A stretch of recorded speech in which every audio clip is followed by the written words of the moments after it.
Hello, my name is David Gehret. I'm a third year student here at the University of Cincinnati, and for my oral briefing assignment, I would like to talk to you about sex trafficking. My goal for this is to inform the audience of what sex trafficking is and then answer a few questions about it that I myself had. So, to tell you about how I got interested in this is over the years, I've seen on Facebook, Twitter, newspapers, different TV programs or news channels discussing sex trafficking and how prevalent it is even in our own local area. So because of that, I decided I need to become more educated, and it's just something that shouldn't be happening in this world, and that everyone should be doing everything they can in their power to stop it. It's extremely important. It happens everywhere, and it needs more attention and funding. So to start off, to tell you the difference between human trafficking and sex trafficking is in human trafficking, it's for labor, it's for different organs, domestic servitude, while for sex trafficking, it is for the sexual exploitation of individuals. Um, so, who's being affected by this the most? SafeHorizon.org reported that 71% of the victims of sex trafficking are female, and which is pretty disproportionate to the men. And they also say that 3.8 million adults are sex trafficked every year, and 1 million children are used for commercial sexual exploitation. The International Labor Organization reported on the different demographics on what countries are being targeted the most for sex trafficking. They reported that the Asian and Pacific region reported for 56%, Africa reported with 18%, Latin America had 9%, and then the United States, the EU, which is the European Union, and then a lot of other developed economic economies reported for 7% of trafficking, which is extremely, I mean, it's good to see that the United States is on the lower side of the spectrum. We have a very strong police force and intercommunication network that can help fight it, as because Asia and Africa and Latin America, a lot of their countries don't have a centralized police force, CIA, FBI, and they're just not as well equipped as we are to fight it. And that's why the sexual traffickers are targeting those areas, because they know it's easier for them to do it without getting caught. So, who is profiting from sex trafficking? Why are they doing this, and why is it so profitable? So, the International Labor Organization, or as they're abbreviated, the ILO, says that sexual exploitation is a $99 billion a year industry. Forced labor exploitation is a $43.2 billion industry, and domestic servitude is an $8 billion industry.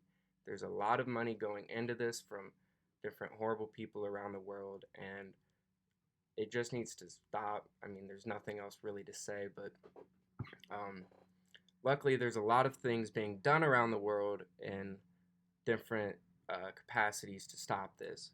So, starting off on the local level, Off the Streets is a Cincinnati based company found in Hamilton County that works with the police department, the justice system, different health cares, and rehabilitation facilities that finds different women throughout Cincinnati who have escaped sex trafficking and escaped sex work, are now trying to rehabilitate themselves, get their lives back on track. They need health care, they need rehabilitation, they might need help with different legal fees or different issues with the police on what they were doing, if they were arrested as a prostitute when they're actually sex trafficked. There's many things like that that Off the Streets helps with, and they're a great company. Another thing that's going on the state level is the Ohio Human Trafficking Task Force, or the OHTTF, which coordinates with different Ohio law enforcement programs and cybersecurity networks to coordinate efforts to help stop sex trafficking in the boundaries of Ohio. nationally, there's a similar organization, but this one is in the private sector. It is the Polaris Project, which their job and what they do is they have a real-time data network that is public, that is constantly being updated, and they use that to infiltrate different trafficking networks and then shut them down and try to arrest as many people as possible, find anything you can on it, and then stop it.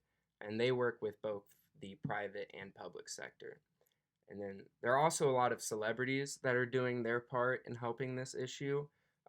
Some of the popular ones are Ashton Kutcher has a company called Thorn, which creates software to help stop different networks of trafficking, similar to the Polaris Project. Another famous person is Ricky Martin has the Ricky Martin Foundation, which their goal is to end slavery and the sexual exploitation of minors. And then another thing that has gone on is different social movements on social medias like Twitter, Instagram, and Facebook, where celebrities such as actress Kristen Bell, country singer Carrie Underwood, and hockey player Mike Fisher have participated in the End It movement, which their goal is to stop sexual trafficking and human slavery. With this, it's a very, very serious issue.